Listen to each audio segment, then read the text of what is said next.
GKF here. Thursday night, January 7th, 8:15.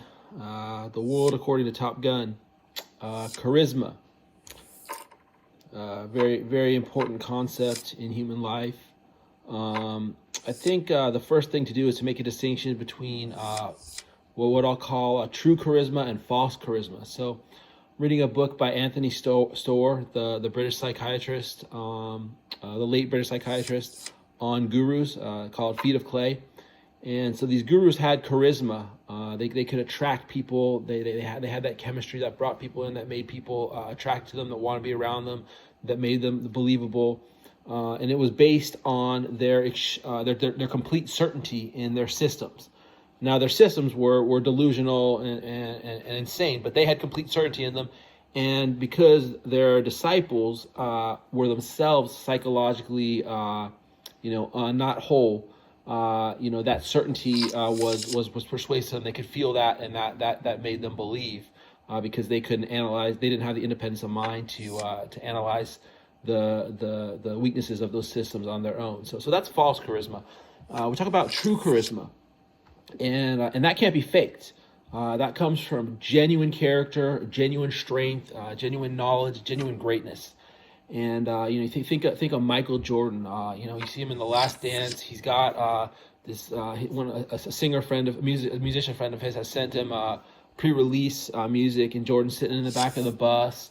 And there's a one of the reporters says, the thing about Michael, it wasn't so much his athleticism, it was his mind.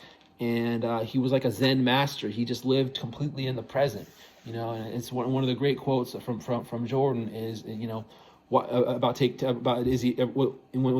somebody asked him, "Are you afraid of taking the last shot?" He said, "Why would I be afraid of taking a shot I haven't taken yet?"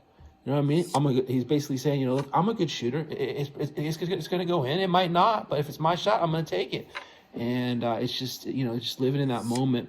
And, so I'm finding that coming out of myself too. And I think Nietzsche's distinction between Apollo and Dionysus is also relevant. Apollo tries to keep everything in control and be reasonable and rational and, order, whereas Dionysus sort of embraces the emotional, the chaotic aspects of life. And so, I find all these impulses welling up in me from my unconscious, and I'm just, more comfortable just going with them. I don't know if they're going to work out. Before, in the past, when I lacked self-belief and self-confidence, I was afraid of, what other people would think, and, if it would fall flat. And sometimes it would fall flat because I didn't go all in with those moves. But now I go all in because I have that confidence, and I have that charisma. And it usually works because of that. It's funny how that works. So, I think, I think charisma, the true charisma can't be faked. And, you got to distinguish between false charisma and true charisma. And, a truly whole person is not going to be taken in by false charisma. But true charisma is undeniable. Because it's a reflection of greatness.